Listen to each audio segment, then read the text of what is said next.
আপনি কিভাবে জানবেন আপনার এই অবস্থা আমাকে কতটা পুড়িয়েছে? কি করে জানবেন আপনি তা? কি করে বুঝবেন আপনি তা? না বুঝবেন না আপনি তা। মেনুরের এমন কথা শুনে এহসান হালকা হেসে বলে, তুমি আছো আমার আত্মা রাখলে, তাই তোমার মনের সব খবর আমার আজ করা আছে। মেনুর অন্যদিকে তাকিয়ে বলে, এত জানেন তো এসব ছাড়েন না কেন? খুন খারাপি, রাজনীতি এসব ছাড়লেই তো জীবন সুন্দর হয়। এহসান মেকি হেসে বলে, তুমি কি করে বুঝবে প্রিয়তমা, রাজনীতির নেশা কতটা তীব্র থেকে তীব্র হয়? মেনু শান্ত গলা এহসানের দিকে হ্যাঁ, আমি তো তা বুঝবো না। সব বুঝ তো আপনিই বোঝেন, তাই তো আজ এমন অবস্থা। তাকিয়ে বলে। এহসান মুচকি হেসে বলে, মরালে মরতেও হয় প্রিয়তমা, এটা কেন তুমি বোঝো না? এই কথা বলে এহসান মেকি হেসে মেনুর দিকে হাত বাড়ায়, কিন্তু শরীর নড়াচড়া করে। হাত বাড়িয়ে তার মাথা ছোঁয়ার চেষ্টা করেও পারে না, শরীর এখনো অবশ। মেনুর এটা বুঝতে পেরে নিজে অল্প এগিয়ে আসে এহসানের দিকে। এহসান মেনুরের কপালে নিজের হাত বুলিয়ে দেয় অতি আদরে। ঘায়েল চোখে চেয়ে থাকে আপন নারীর পানে। মেনুরের করুণ অবস্থা এহসান বেশ বুঝতে পারছে। কাঁদতে কাঁদতে হয়তো এই অবস্থা, তার জন্যই এমন অবস্থা। এহসান মেনুরকে বলে, চিন্তা করিস না কবুতরের বাচ্চা, তোকে আমি আমার কয়েক জোড়া কবুতরের মা না বানিয়ে মরবো না। মেনুর এক দৃষ্টিতে তাকিয়ে থাকে এহসানের দিকে। এই পুরুষ এমন কেন? সব সময় শুধু ফাজলামি করে, এই মুহূর্তেও তাই করছে। একটি দিন পেরিয়ে গেছে, সেদিন ভোরই এহসানের জ্ঞান ফিরেছে। বাড়ির সবাই যেন কিছুটা নিঃশ্বাস ফেলার সুযোগ পেয়েছে। এখন অন্তত তারা নিশ্চিন্ত, এহসান বেঁচে আছে। এখন রাত 8টা বাজে। পুরো হাসপাতালে শুধু মেনুর আছে এহসানের পাশে। বাড়ির সবাই মাগরিবের পরে ফিরে গেছেন। এনিসা বেগম থাকতে চেয়েছেন, কিন্তু তার রক্তচাপ বেড়ে যাওয়ায় আর সম্ভব হয়নি। মেনুর কতবার যে শুকরিয়া আদায় করেছে, রবের দরবারে সিজদায় লুটিয়ে পড়েছে, তার হিসেব নেই। সে জানে এই ফিরে আসাটা শুধু ডাক্তারের চিকিৎসার কারণে হয়নি, বরং আল্লাহর কুদরতে এহসান আবারও ফিরে এসেছে। এহসানের চিকিৎসার দায়িত্ব নিয়েছে স্বয়ং মেহেরাজ। কেবিনের বাইরে কঠোর পাহারা বসানো হয়েছে। পুরো হাসপাতাল জুড়ে হাসিব আর জয়নাল তাদের লোকজন রেখে দিয়েছে, এমনকি নিজেরাও বারবার টহল দিচ্ছে যাতে কোনোভাবে কেউ আক্রমণের সুযোগ না পায়। হাসপাতালের বাইরে ভেতরে সবখানি পুলিশ পাহারা বসিয়েছে। হাসিব আর জয়নাল ঠিকই বুঝে গেছে এটা এরিকের কাজ, রাকিবের নয়। তবে তারা পুলিশকে কিছু জানায়নি। গোপনে এরিকে তুলে এনে একটি গোডাউনে আটকে রাখা হয়েছে। ভয়ানক নির্যাতন চলছে তার উপর, তবে মরার মতো নয়, কারণ এহসানের সুস্থ হওয়ার অপেক্ষায় আছে সবাই। তার আগে এই প্রতিশোধ সম্পূর্ণ হবে না। একে তো কেবল তাদের ভাইজানি শেষ করবে। সকাল থেকে যখন এহসানের জ্ঞান ফিরেছে, তখন থেকে হাসপাতাল যেন মিনি রাজনৈতিক সভায় পরিণত হয়েছে। কত নেতা, কত পুলিশ, কত অচেনা মুখ দেখা গেল। একের পর এক সবাই আসছে, কথা বলছে, সান্ত্বনা দিচ্ছে, প্রতিশ্রুতি দিচ্ছে। সকাল থেকে এখন পর্যন্ত এক পলক এহসানকে দেখেছিল মেহিনুর, তারপর আর দেখা হয়নি। কারণ হাসপাতালের কেবিনে যেন মানুষের ঢল হারিয়ে গেছে। হাসপাতালের কেবিন যেন মানুষের ঢলে হারিয়েই গেছে। এখন রাতে নিস্তব্ধতায় যখন সব থেমে গেছে, যখন আর কেউ আসবে না, এখন অবশেষে মেনুর বসেছে তার আপন মানুষটার পাশে। মেনুর এহসানের কথায় রাখতে পারে না, যে কথা এত একদিন না শুনলে তার প্রাণ যেন উষ্ঠাগত হয়ে উঠেছে। আর যখন তা শুনতে পেয়েছে, তখন কি করে রাখবে? এহসান মেনুরের দিকে তাকে মৃদু কঞ্চে বলে, আমার জন্য খুব কষ্ট হয়েছে তোমার? কেঁদেছো বুঝি আমার জন্য, এই পাপিষ্টের জন্য? মেনুর বুকে কথাগুলো শেলের মতো বিঁধে যায়। যদি এহসান বুঝতে পারতো তাকে হারানোর ভয় আমার হৃদয়কে কতটা ক্ষত বিক্ষত হয়েছে, যদি বলতে পারতাম এই একদিন আমি কিভাবে প্রতিটা মুহূর্ত, এই কদিন আমি কিভাবে প্রতিটা মুহূর্ত মৃত্যুর মতো যন্ত্রণায় কাটিয়েছি। কিন্তু আফসোস, আমি কিছু বলতে পারবো না। শুধু মাথা নিচু করে ফেলে। চোখে পানি এসে গেছে, তাই নিজেকে আড়াল করতে মাথা নামিয়ে নেয়। একে একে কয়েক ফোঁটা অশ্রু গড়িয়ে পড়ে তার গালপে। এহসান মেনুরের এই নীরব কান্না দেখে গভীর কণ্ঠে বলে, কাঁদছো? আমার জন্য কাঁদছো? মেনুর চোখ তুলে দ্রুত হাতের পিঠ দিয়ে চোখ মুছে ফেলে, তারপর ব্যথা ভরা কঞ্চে বলে। কিছুক্ষণ থেমে মেনুর আবার বলে, হ্যাঁ কাছি, আপনার জন্যই কাছি। জানেন কত কেঁদেছি। আপনি কি করে জানবেন আর বুঝবেনই বা কি করে? আপনার কাছে তো আমি বড় না, বড় আপনার রাজনীতি, বড় আপনার ব্যবসা, বড় আপনার রক্তের খেলা। আমি কি দোষ করেছি বলুন তো? কেন আমার সাথে সব সময় এমন হয়? আপনি অন্যায় করবেন, পাপ করবেন, আর তার শাস্তি তার শাস্তি পাবেন, আর আমি সেই শাস্তির ফল ভোগ করব। কেন আমি মরবো বলুন তো? কেন? এহসান নির্বাক হয়ে যায় মেনুর কথা শুনে। মেনুর চোখের পানি মুছে গলা খাকারি দিয়ে বলে, আপনার এই অবস্থা দেখে আমার মনে হচ্ছে আমি নিজেই মরে যাচ্ছি। মরতে মরতে বেঁচে আছি, না ঘুমাতে পারছি, না খেতে পারছি। আপনার কথা মনে হলেই বুক ধক করে ওঠে। আপনার দিকে তাকালেই মনে হয় দুনিয়া অন্ধকার, কলিজা ছিঁড়ে যাচ্ছে আমার আপনার জন্য। কথা বলে সে ফুপিয়ে কেঁদে ওঠে। এহসানের ভেতরটা হাহাকার দিয়ে ওঠে। তার ভালোবাসার মানুষটার বুক ফাটিয়ে কাঁদছে, তার জন্য তার নারী কাঁদছে, আর সে কিছুই করতে পারছে না। এহসান অসহায় কণ্ঠে বলে, বেগম, আপনি এই পাপিষ্ঠ আমার জন্য কাঁদবেন না। আপনার কান্না দেখলে বুকের ভেতরটা ফেটে যায়। বলতে বলতে সে নিজের বুকের বাঁ পাশে হাত রাখে। মেনুর কাঁদতে কাঁদতে চুপ করে যায়। এহসান অনেক কষ্টে নিজেকে সামলে তার দিকে এগিয়ে আসে। ডান হাত বাড়িয়ে মেনুরের গাল ছুঁয়ে অশ্রু মুছে দেয়।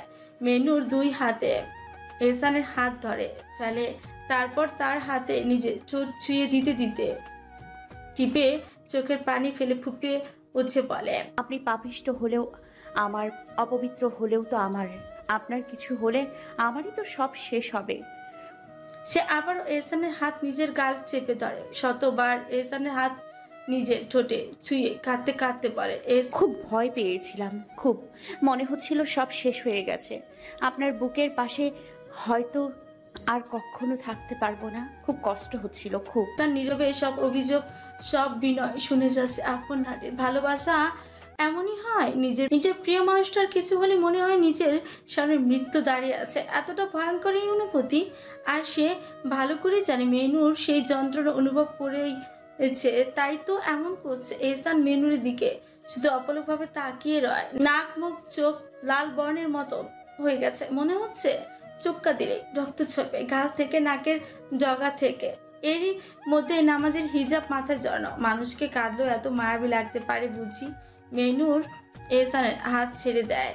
নিজের জ্ঞানে আসে কি থেকে কি বলেছে নিজেও জানে না হয়তো ভালো করে। এহসান মুচকি এসে বলে, হাত ছেড়ে দিলে?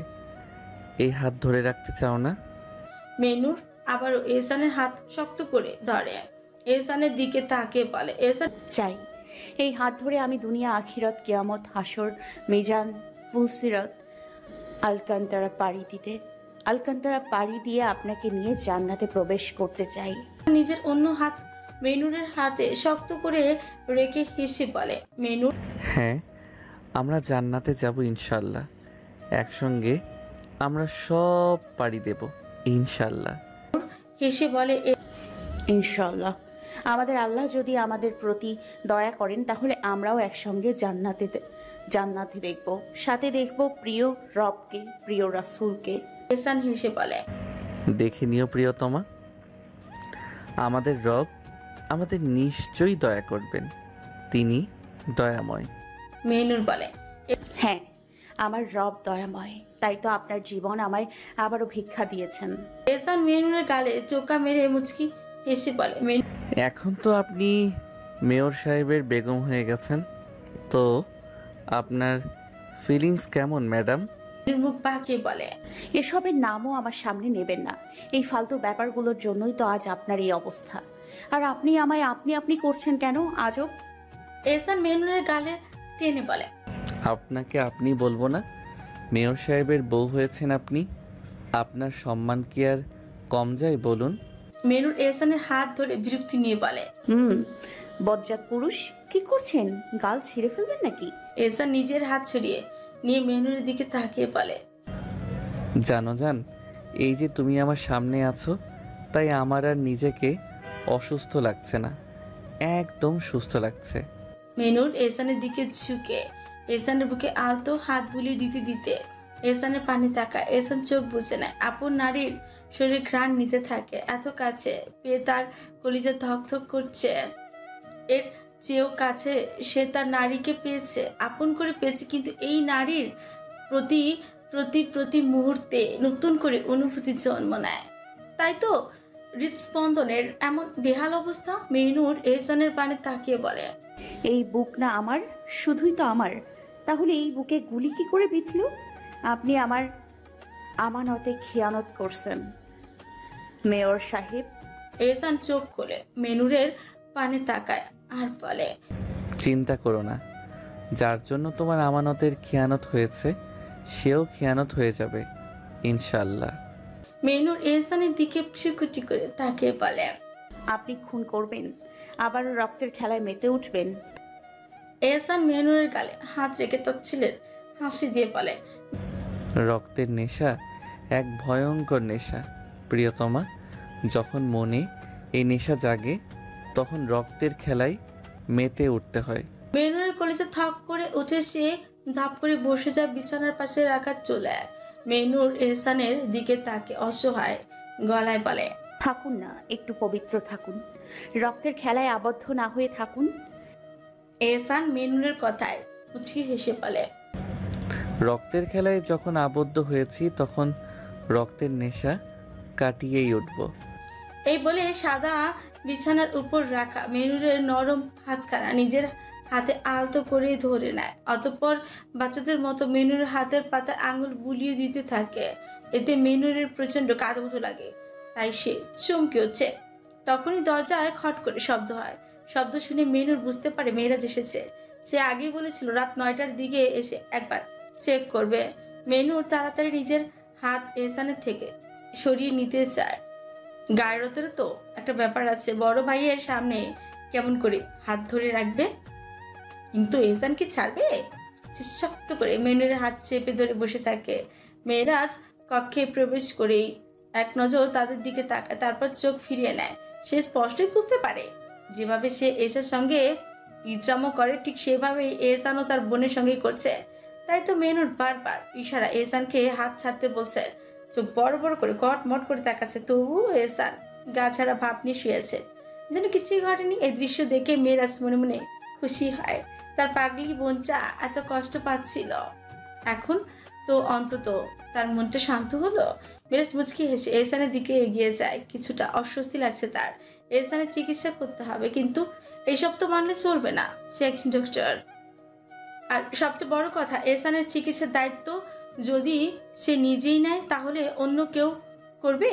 আর এতে মেনুর সবসময় এহসানের পাশে থাকতে পারবে না সবসময়। আর মহিলা ডক্টরের কাছ থেকে এহসান জীবনও সেবা নিবে না। মেরাজ সামনে এসে বলে, হাতটা একটু এগিয়ে দিন। মেনুর লজ্জা মাথা নিচু করে না। এহসান বা হাত দিয়ে মেরাজের দিকে বাড়িয়ে দিতে দিতে বলে, বাবা মেহেরাজ, তোর ভাগ্য কতই না খারাপ, যাকে দুই চোখে দেখতে পারিস না তারই সেবা করতে হচ্ছে আজ। মেরাজ মেকি হাসে এহসানের পালস চেক করতে করতে বলে, হ্যাঁ, ইদানিং আমার দিনকাল বেশ খারাপই যাচ্ছে। বাড়িতে তোমার বোনের থাপ্পড় উষ্টা খেতে খেতে আর হাসপাতালে তোমার সেবা করতে করতে। মেনু চোখ বড় বড় করে তাকায় মেরাজের দিকে। এহসান এসা আমার ভাইজানকে মারে, আর ভাইজান এত হাসি ঠাট্টার সুরে বলছে। মুচকি এসে বলে, বাবা মেহেরাজ, বউয়ের কাছে এমন থাপ্পড় লাথি উষ্টা খেতেই হয়, আমিও কম খাইনি তোর বোনের কাছ থেকে। লজ্জায় মেনুর আবার চোখ নামিয়ে নেয়। মেয়েরাজ তখনও এহসানের চিকিৎসা করছে, বলল, তোমার ভাগ্য ভালো, আমার বোনকে পেয়েছো। আমারও ভাগ্য ভালো, তোমার বোনকে পেয়েছি। কিন্তু আমার মতো প্রতিদিন লাথি উষ্টা খেতে হয় না তোমার, এই আর কি। এহসান মেনুরের দিকে তাকে কৌতুকের সুরে বলল, তোর বোন লাথি মারুক বা না মারুক, মুখ দিয়ে দিনে কিন্তু শতবার আমায় কবরে পাঠায়। মেনুর সাথে সাথে এহসানের হাত চেপে ধরে শক্ত করে, যেন আর কিছু না বলে। মেয়েরাজ বিষয়টা বুঝতে পেরে দ্রুত কাজ শেষ করে সেখান থেকে চলে যায়। মেয়েরাজ বের হতে মেনু দীর্ঘশ্বাস ফেলে দরজার দিকে তাকায়, তারপর এহসানের দিকে রাগি চোখে চেয়ে বলে, আপনি ভালো হবেন না জীবনেও। এত অসভ্য কেন আপনি? এহসান ছোট কামড়ে হেসে মেনুরের নরম গাল টেনে আদুর গলায় বলল, তোমার মতো সুন্দরী রূপবতী বউ থাকলে সভ্য হতে মন চায় না। মেনু দ্রুত এহসানের হাত সরিয়ে দিয়ে বলে, এত অসভ্য!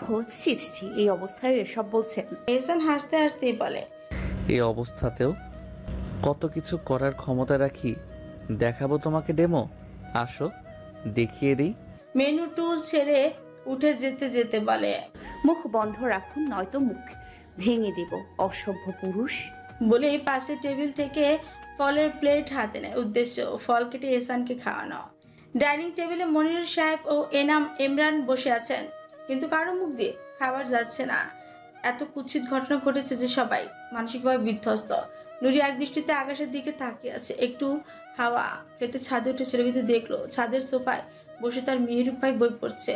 সে একবার তাকিয়ে দেখলো, কিন্তু মেহরুব বই থেকে চোখ তুলো না। নুরি জানে, যখন ভাই উপন্যাস পড়তে বসে তখন তার কোনো দুনিয়ার খোঁজ রাখে না। সে নিজের মতো ছাদের কিনারে গিয়ে দেয়ালে দু হাত রেখে আকাশের দিকে তাকিয়ে থাকলো। মেনুরের ভালোবাসার তুলনায় সে মিলিয়ে দেখছে। আমার আপ্পি কেমন পাগলামি করেছিল। হয়তো এহসান ভাইকে এত আপন করে নিয়েছে বলে সে এমন আচরণ করেছিল। মেহরুব ভাই কি তাকে ভালোবাসবে? সত্যি কি কোনোদিন আমার সঙ্গে সংসার করবে? আমি কি বুঝিয়ে বলতে পারবো কতটা ভালোবাসি মেহরুব ভাইকে? নুরি দীর্ঘশ্বাস পেল। হয়তো তা সম্ভব নয়, তবে রব চাইলে সবই সম্ভব। ঠিক তখনই সে নিজের পেছনে কিছুর অস্তিত্ব টের পেল। শরীরে ঘ্রাণ পেয়ে বুঝতে পারল এটা তারই আপন পুরুষ। মেরু পাশে এসে দাঁড়ালো, এক পলক আকাশের দিকে তাকিয়ে তারপর নুরির দিকে চেয়ে বলল। নুরি কি দেখছিস? আনমনে উত্তর দিল। নিজের অন্ধকার অনিশ্চিত ভবিষ্যৎ। মেরু কপাল কুঁচকে বলল। অন্ধকার হবে কেন তোর ভবিষ্যৎ? নুরি দীর্ঘশ্বাস ফেলে তাকালো মেহরুবের দিকে। যে নারীর জীবন দু পুরুষের স্পর্শ পাবে তার জীবন তো অন্ধকারই, তাই না মেহরুব ভাই? মেহরুবের কলিজা ধক করে উঠল। নুরি এসব কি বলছিস তুই? শান্ত গলায় বলল। আমার বিয়ে নিয়ে সবাই উঠে পড়ে লেগেছে, সবাই আমাকে বোঝা মনে করছে। তাই তো আপনার অনুমতি না নিয়েই আমাকে আপনার ঘাড়ে চাপিয়ে দিল। যখন দেখলো আপনি রাজি নন, তখন নতুন কাউকে খুঁজতে শুরু করলো যে এই বোঝা বইবে। মেহরুবের বুকের ভেতরটা কেমন যেন মোচড় দিয়ে উঠল। নুরির ছোট্ট মনটা বিষাদে ভরে গেছে। সে বুঝতে পারছে। সে ধীরে ধীরে নুরির বাহু টেনে টেনে নিয়ে জীবনে প্রথমবার আপন নারীকে বুকে জড়িয়ে নিল। তার হাত কাঁপছিল, কিন্তু আজ আর নিজেকে আটকায়নি। আজ সে জড়িয়ে ধরল তার প্রিয় ফুলকে নিজের বুকে। নুরি অবিশ্বাসে স্থির হয়ে রইল। আমি কি স্বপ্ন দেখছি? আমার মেহরুব ভাই কি সত্যি আমাকে জড়িয়ে ধরেছে? মেহরুব নুরির মাথায় হাত বুলিয়ে বলল। নুরি ফুল, চিন্তা করিস না, তুই শুধু আমার ফুল থাকবি, আমার একান্ত ব্যক্তিগত ফুল হয়ে, ইনশাল্লাহ। মেহরুবের এই ভালোবাসার স্পর্শ পেয়ে নুরি ফুপিয়ে কেঁদে উঠল। সে মেহরুবের বুকের মাঝে মুখ গুজে বলল। আপনি শুধু মুখে বলেন, বাস্তবতা ভিন্ন। আমি শুধু আপনার হয়ে থাকতে চাই, শুধু আপনার। মেহরুব আবার মাথায় হাত বুলিয়ে বলল। ইনশাল্লাহ তুই শুধু আমার হয়েই থাকবি। নুরি আরো শক্ত করে আঁকড়ে ধরল মেহরুবকে, যেন আর কখনো ছাড়তে চাইছে না। ঠিক তখনই ধীর পায়ে ছাদে উঠে এলেন মাঝারুল সাহেব। সামনেই দেখা গেল। আমার বাদর ছেলে অবশেষে বুঝে গেল বেগম কত মূল্যবান। তিনি মুচকি এসে নিচে নেমে গেলেন। এখানে থাকাটা উত্তম নয়। নিচে এসে দেখলেন মেয়েরা চলে এসেছে। মেয়েরা হাসি মুখে সালাম দিল। আসসালামু আলাইকুম আব্বা, কেমন আছেন? মাজার সাহেবও হেসে উত্তর দিলেন। ওয়ালাইকুম সালাম, আলহামদুলিল্লাহ ভালো আছি। বাপ, আমার মেয়ে কেমন আছে? মেয়েরাজ মুচকি এসে বলল। আপনার মেয়ে খুব ভালো আছে, তার পাপিষ্ট পুরুষ এখন সুস্থ বলে কথা। মাজার সাহেব মেকি হেসে বললেন। স্বামী স্ত্রীর ভালোবাসার কাছে সব কলঙ্কই তুচ্ছ, যা আমি আমার ফুলকে দেখেই বুঝলাম। মেয়েরাজ হাসতে হাসতে বলল। হ্যাঁ আব্বা। মাজার সাহেব মেয়েরাজের কাঁধে হাত রেখে বললেন। মনে রেখো, তোমার বোনকে সে আদরে রেখেছে, তাই তুমিও তোমার বেগমকে আদরে রেখো। মেয়েরাজ মনে মনে বলল, কিন্তু কি আর আদরে রাখবো, ভালোবাসতে গেলেই তো উষ্টা খেতে হয়। মুখে মেকি হাসি দিয়ে বলল। ইনশাআল্লাহ আব্বা, আমি আমার সর্বোচ্চ চেষ্টা করব নিজের স্ত্রীর মর্যাদা ও হক আদায় করতে। মাজার সাহেব হেসে বললেন। আমি জানি তুই আমাকে হতাশ করবি না। আচ্ছা, যা গিয়ে গোসল করে নে। মেয়েরাজ মাথা নাড়িয়ে উপরে চলে গেল। মেয়েরাজের খাবার এসা ঘরে নিয়ে এসেছে। মেয়েরাজের উপর বেশ দখল গেছে, তা সে ভালো করে বুঝে গেছে, তাই আর কথা বাড়ায়নি। মেয়েরাজ বাথরুমে প্রবেশ করেছে গোসল দিতে। এসা খাবার নিয়ে আসতে মেয়েরাজ বেরিয়ে আসে বাথরুম থেকে। এসা খাবারটা টি টেবিলে রেখে মাথা নিচু করে এসে বিছানায় বসে যায়, কারণ মেরাজ তো বেহায়া। আর সে এখন সারা রাত শুধু তোয়ালে পরে এদিক ওদিক চক্কর দেবে এসার সামনে। এতে এসার বেশ লজ্জা লাগে। মেরাজ নিজের চুল মুছতে মুছতে খাবারের দিকে এগিয়ে যেতে যেতে বলল, নাটক না করে দেখে নাও বউ আমায়, পরে আর দেখার সুযোগ পাবে না, এটাই মোক্ষম সুযোগ। এসা মেয়েরাজের কথা শুনে কলিজা থপ করে উঠে। আর দেখতে পাবে না মানে? এসা ওর চোখ তুলে তাকিয়ে পারে। মেয়েরাজ কেন, তুমি আবার নিজের দেশে চলে যাবে নাকি যে তোমায় দেখতে পাবো না?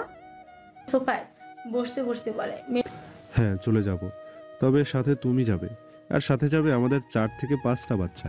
মেয়েরাজের কথা শুনে এসা দাঁত চেপে আশেপাশে তাকায়। একটা বালিশ নিয়ে মেয়েরাজের দিকে ছুড়ে দিয়ে বলল, তোকে শুধু উষ্টা দিতে মন চাই, শুধু উষ্টা।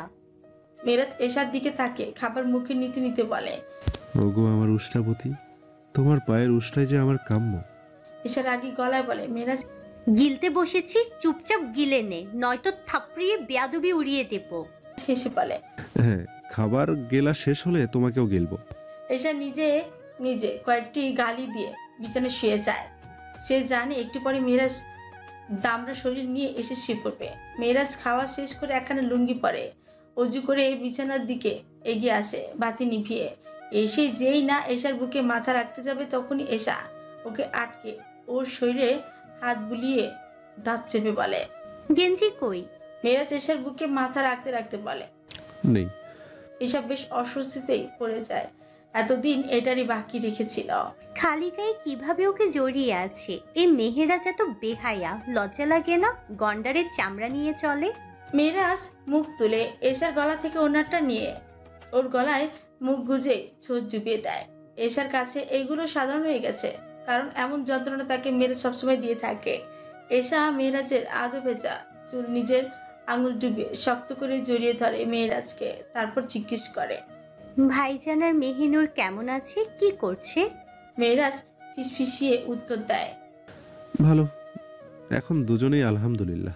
মেয়েরাজের কথা শুনে এসা বেশ খুশি হয়, তবে আবার চিন্তার ভাঁজও পড়ে ওর কপালে। এসা মেয়েরাজকে জিজ্ঞেস করে, আচ্ছা, রুমে তো দেখলাম না অন্য কোনো বিছানা, তাহলে মেহিনুর ঘুমাবে কোথায়? কাল রাতেও ঘুমায়নি পাগলিটা। মেহেরাজ বলে, তোমার ভাইজানের বুকেই ঘুমাবে, আর কোথায়? এসা চমকে গিয়ে বলে, ভাইজানের বিছানা তো বেশ ছোটখাটো, দুজন মানুষ থাকবে কিভাবে? মেহেরাজ বলে, তোমার ভাই সিট চেঞ্জ করে বড় সিট এনেছেন। ও আচ্ছা। এসা বলে। মেয়েরাজ এসাকে চোখ লাগাতে দিচ্ছে না, শুধু নড়াচড়া করছে, ওর গলায় দাঁত বসিয়ে দিচ্ছে বারবারই। এসা মেয়েরাজের পিঠে কিল দিয়ে বলে, ইতরের ইতর, তোর ইতরামি আমি ছাড়িয়ে দেব এখন। মেয়েরাজ ফিসফিসিয়ে বলে, জান, মন চাচ্ছে তোমাতে ডুবে যাই। এসা হুমকি দিয়ে বলে, খালি ডুবে দেখ, তোকে পুকুরে চোবাতে আমার সময় লাগবে না। মেয়েরাজ ফিসফিসিয়ে বলে, এসা একটা ছোট্ট বাচ্চার বাপ হওয়ার জন্য যদি পুকুরে চোবানি খেতে হয় তাহলে আমার কোনো আপত্তি নেই। দাঁতে দাঁত চেপে বলে, আর একটা কামড় যদি আমার গলায় বসাস তো তোর দাঁত সব খুলে নেব। মেয়েরাজ আবারও দাঁত বসিয়ে বলে। বসিয়েছি, কি করবে? এসা মেয়েরাজকে সরিয়ে নিতে নিতে বলে, আরে এই গরমের মধ্যেও তোর জন্য আমার নামাজের হিজাব পরে সারাদিন থাকতে হয়, না হলে এই গলার দাগগুলো ভাসে।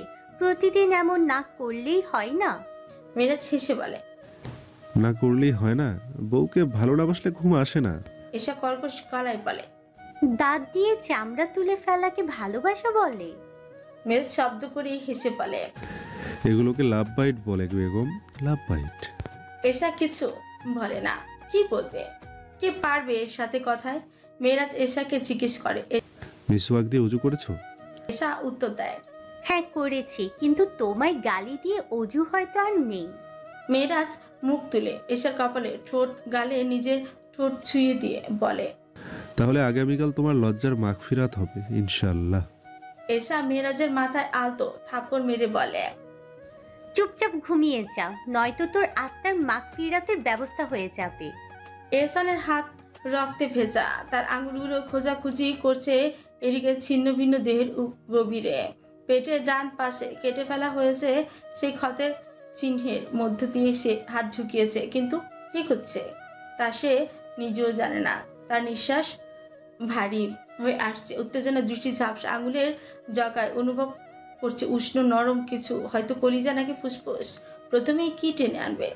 অবশেষে সে হিংস্রতার সঙ্গে আঙুলি গেঁথে ধরে এরিকের কলিজাটা প্রচণ্ড শক্তিতে ছিঁড়ে আনে সেটি। চরম যন্ত্রণা, এরিকের গলা ফেটে চিৎকার বেরিয়ে আসে, তার শরীর কেঁপে উঠে, তারপর ধীরে ধীরে ডিতর হয়ে যায়।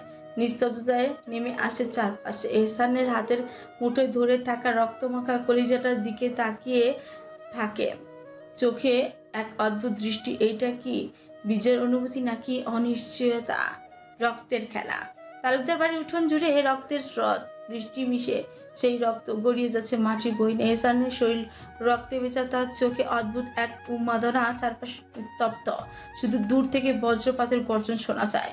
তার সামনে দাঁড়িয়ে থরথর করে কাঁপছে মেহনুর, আতঙ্কে ঠোঁট তার কেঁপে যাচ্ছে, চোখে বিস্ময় ছানা ভরা সামনে পড়ে থাকা এরিকের লাশ। কিন্তু সেটা আর লাশ নেই, একটা বিধ্বস্ত দেহ মাত্র, চার টুকরা হয়ে ছড়িয়ে আছে মাটিতে, কলিজা ফুসফুস লিভার সব ছিন্নভিন্ন হয়ে। এহসান নিঃশব্দে দাঁড়িয়ে আছে, যেন সে কিছুই করেনি, যেন এরিকের দেহের এই পরিণতির এক স্বাভাবিক ঘটনা। কিন্তু বাস্তবতা আরো নির্মম।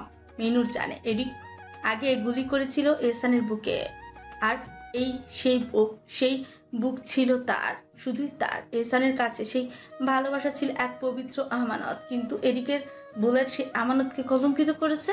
এহসান ধীরে ধীরে মুখ তুলল, তার চোখে একবার এরিকের নিথর শরীরের দিকে, তারপর মেহনুরের দিকে, ছোটে এক তিক্ত হাসি টেনে বলল, দেখো প্রিয়তমা, যার জন্য তোমার আমানতের খিয়ানত হয়েছে তার রক্ত দিয়ে আমি গোসল করেছি। বলো, তুমি খুশি তো? মেহনুর ফুপিয়ে কেঁদে উঠল, তার চোখ দিয়ে অজর ধারায় কান্না ঝরছে, কাঁপা কাঁপা কঞ্চি বলে উঠল, না, আমি খুশি নই।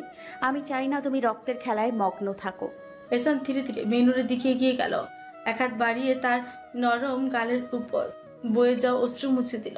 চোখে এক ধরনের অদ্ভুত শান্তি, যেন এই রক্তক্ষয়ী খেলা তার কাছে সত্যের প্রকাশ। রক্তের খেলা রক্ত দিয়েই খেলতে হয় প্রিয়তমা, ফয়সালা দিয়ে নয়।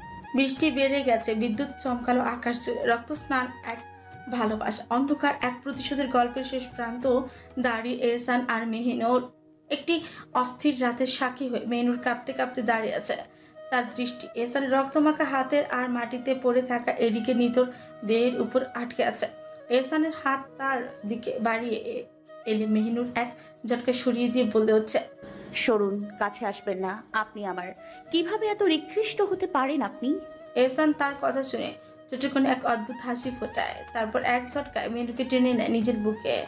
একদিকে মাথার উপর রহমতের বৃষ্টি, অন্যদিকে বুকে আঁকড়ে ধরা তার নিজের রহমত, তার আপন নারী।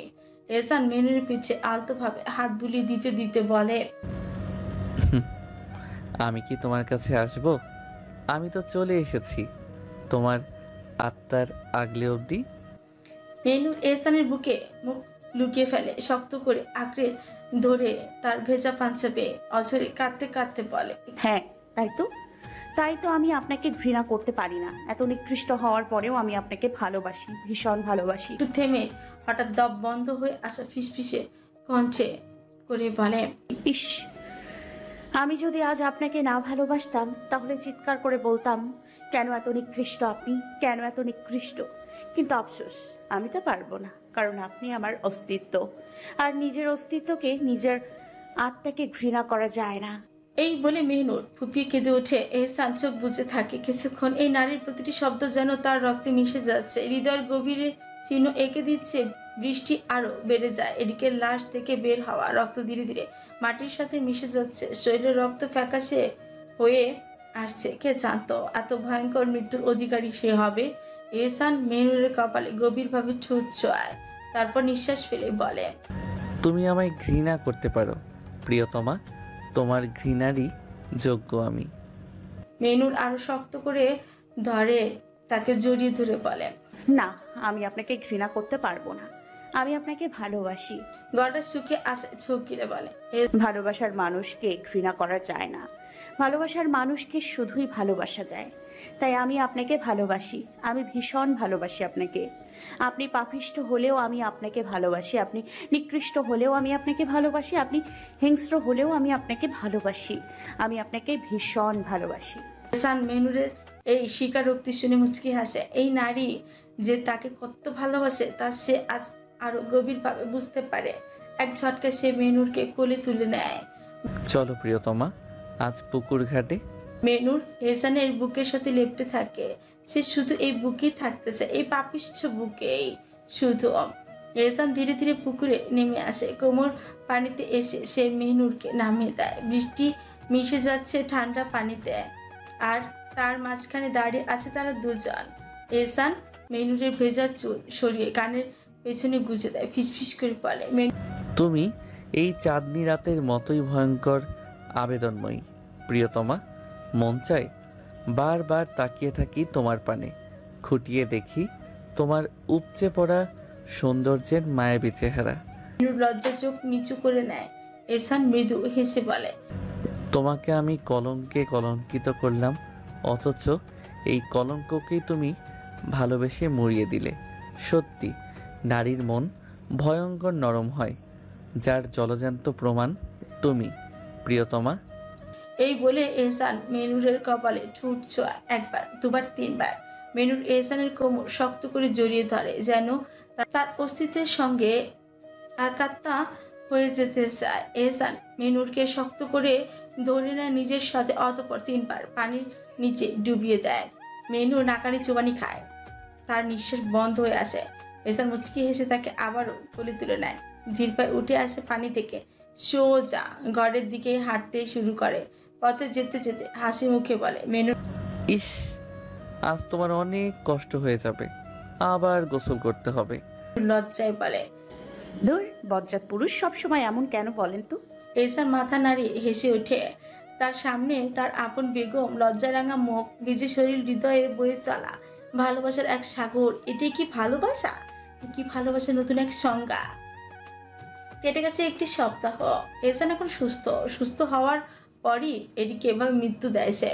মেনুর যে তার পাশে ছায়ার মতো ছিল, তাই আরো তাড়াতাড়ি সুস্থ হয়ে উঠেছে। এদিকে মেয়েরা সোফায় বসে ফাইল দেখছিল হাসপাতালের। তার ফোন এশার কাছে।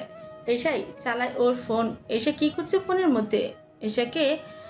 মেয়েরাজ এশাকে এমন শান্ত থাকতে দেখে এক পলক ওর দিকে তাকে মনে মনে বলে, জানি না আল্লাহর কোনো অশেষ দয়া ঢুকেছে এর মধ্যে যে একটু শান্ত আছে।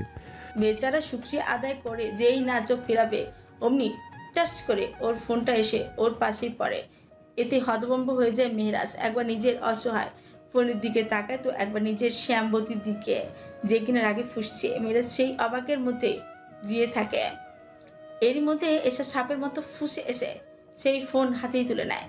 ভালো করে দেখে কিছু হয়েছে কিনা। না, কিছু হয়নি। এসা মেহরাজের সামনে এসে ওর ফোন ধরে, যেখানে স্পষ্ট মিস রিয়া বলে একজন মেয়ের হোয়াটসঅ্যাপ নাম্বার, সে মেহরাজকে নিজের একটি পিক পাঠিয়ে নিচে লিখেছে, স্যার, আপনি ট্যুরে গেলেন না, আমরা গেলাম। মেয়েটার পরনে এক টাইফিট নীল রঙের টপস, যা শরীরের সাথে বেল্টের মতো লেগে রয়েছে, আর সাদা হাঁটু অবধি টাইট স্কার্ট। সারা শরীর স্পষ্টই দেখা যাচ্ছে। এশার ঘৃণা লাগছে। এশার আগে কেঁদে দেয়। মেহরাজ বেশ বুঝতে পারে তার বেগম বেশ আঘাত পেয়েছে, কিন্তু সে এসবের কিছু জানে না। এক জুনিয়র ডক্টর হিসেবে সেই মেয়েটির সাথে তার অ্যাড ছিল, কিন্তু সে মেয়ে এইভাবে তাকে বাস দিবে বুঝতে পারেনি সে। মেহরাজ বসা থেকে উঠে এশাকে কিছু বলতে যাবে, তার আগে এশা মেহরাজের গলার চেপে ধরে। এশার নখ গিয়ে মেহরাজের গলায় বিঁধে। মেহরাজ তাও একটু টু শব্দ করে না। এশা কান্না ঝরিয়ে বলে, যেই না আমি তোকে স্বামী হিসেবে মানতে যাচ্ছি, সেই তুই শুরু করে দিলি পরনারীর সাথে নষ্টামি।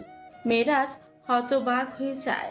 কি থেকে কি বলছে মেয়ে? মেহরাজ ঠান্ডা মাথায় এশার থেকে নিজেকে ছাড়িয়ে নিয়ে বলে, দেখো আমার কথা বুঝো জান। এশা মেহরাজকে ছেড়ে দিয়ে সোফায় বসতে বসতে কেঁদে উঠছে বলে, হ্যাঁ বুঝছি, ভালো করেই তো বুঝছি, দেখতেই তো পাচ্ছি গায়ের চামড়া সুন্দরীর প্রতি কত আকৃষ্ট তুমি। এত যদি অন্য নারীকে পছন্দ করো তাহলে তালাক দাও, তালাক দিয়ে নাটক করো অন্য নারীর সঙ্গে। মেহরাজ এশার সামনে হাঁটু গেড়ে বসে। এশার দুই হাত নিজে হাতের মুঠোয় নিয়ে বলে, বিশ্বাস করো জান, ওই মেয়ের সাথে আমার কিছুই নেই, শুধু ও আমার সাথে অ্যাড আছে, এটাই। এশা নিজের হাত ওর থেকে ছাড়িয়ে নিয়ে অগ্নিদৃষ্টিতে ওর পানে তাকিয়ে বলে, খবরদার মিথ্যা বলবি না, নয়তো গলার রক ছিঁড়ে নিব। তোর সাথে কিছু না হলে তোকে নিজের ছবি কি করে পাঠায়? শিখাচ্ছ তুমি?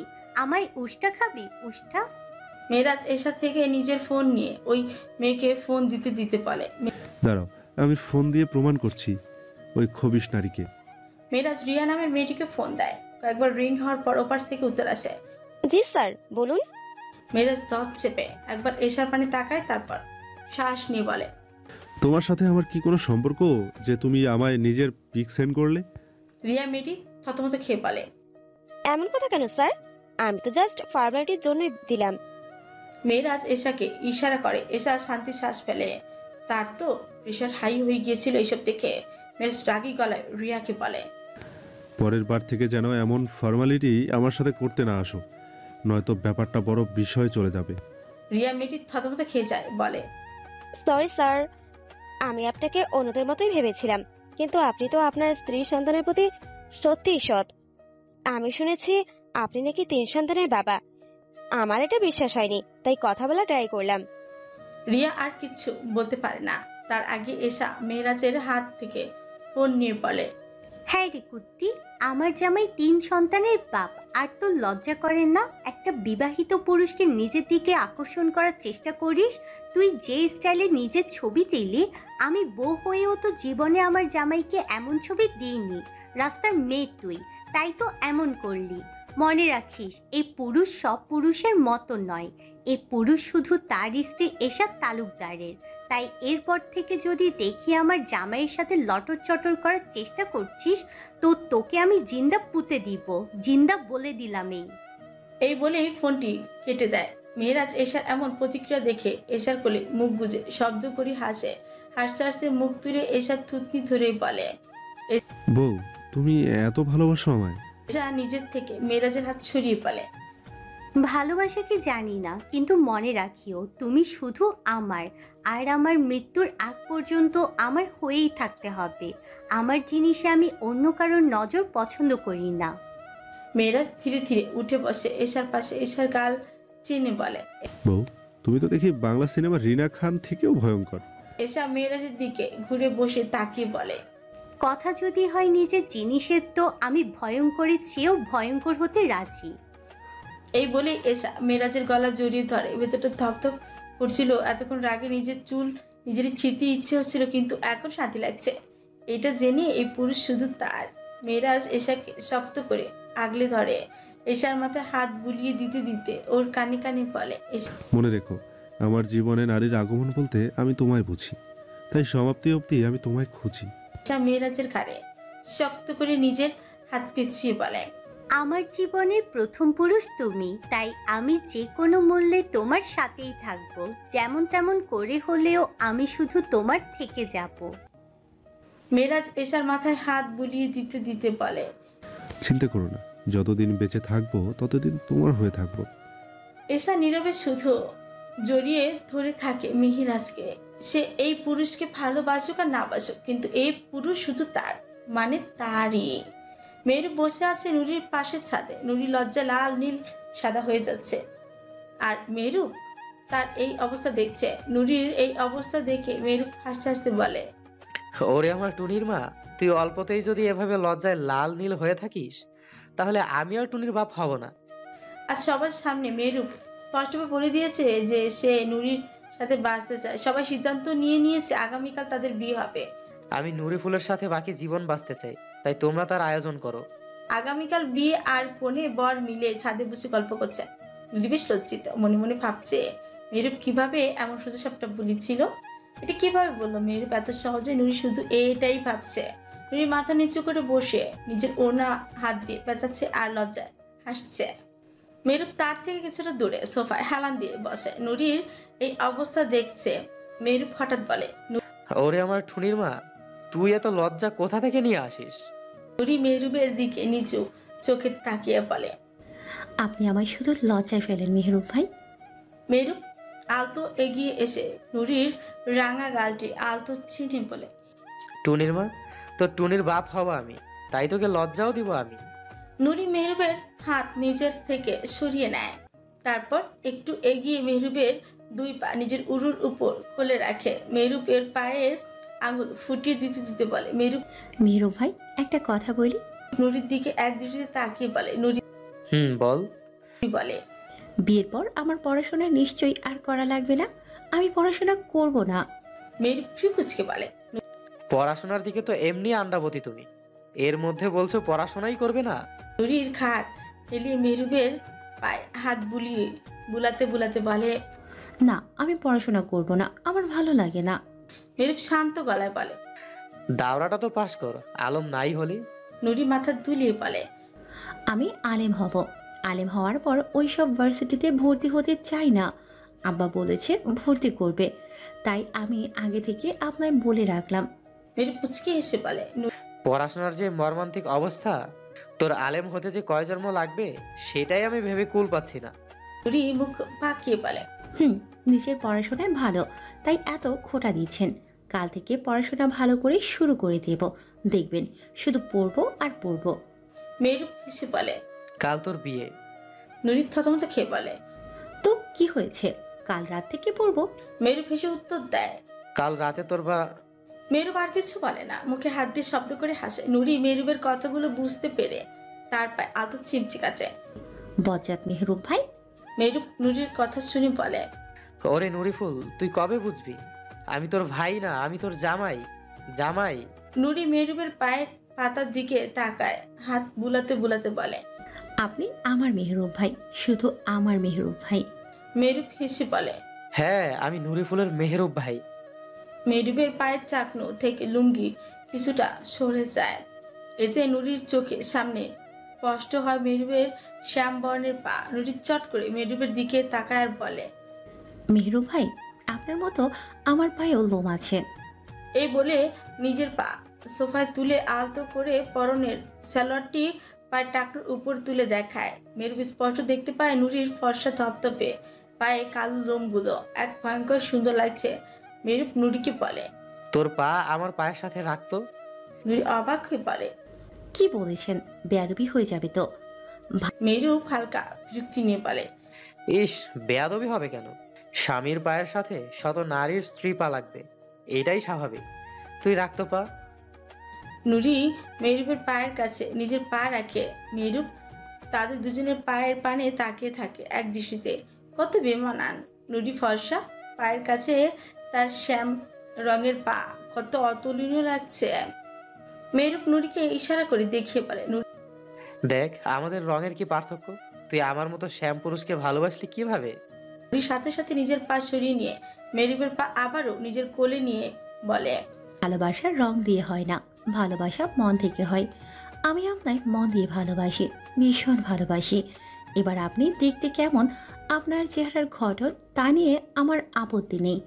আপনি আমার শ্যাম পুরুষ, শুধু আমার, আমি এটাই জানি।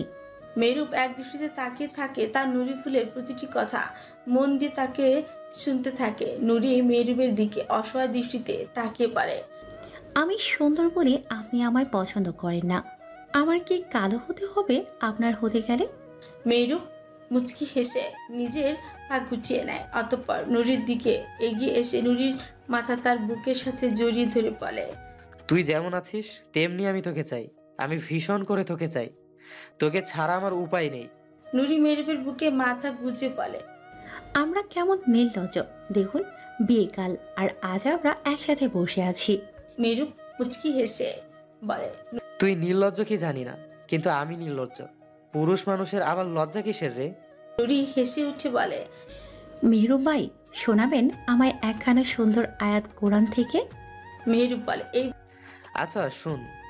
এই বলে নুরির গায়ে নিজের চাদর জড়িয়ে নেয়। নুরি সোফায় দুই পা তুলে বসে, মেহরুবের কাঁধে মাথা রাখে। মেহরুবও দুই পা তুলে সোফায় বসে, নুরির পিঠে হাত রাখে। অতঃপর তাউস তাসলিমা পড়া শুরু করে। দুশ্চরিত্রা নারীরা দুশ্চরিত্র পুরুষদের জন্য, এবং দুশ্চরিত্র পুরুষরা দুশ্চরিত্রা নারীদের জন্য। আর সচ্চরিত্রা নারীরা সচ্চরিত্র পুরুষদের জন্য, এবং সচরিত্র পুরুষরা সচ্চরিত্র নারীদের জন্য। লোকেরা যা বলে তারা তা থেকে মুক্ত, তাদের জন্য রয়েছে ক্ষমা ও সম্মানজনক রিজক। হ্যাঁ মুমিনগণ, তোমরা নিজেদের গৃহ ছাড়া অন্য কারোর গৃহে প্রবেশ করো না, যতক্ষণ না তোমরা অনুমতি নেবে এবং গৃহবাসীদেরকে সালাম দেবে। এইটাই তোমাদের জন্য কল্যাণকর, যাতে তোমরা উপদেশ গ্রহণ করো।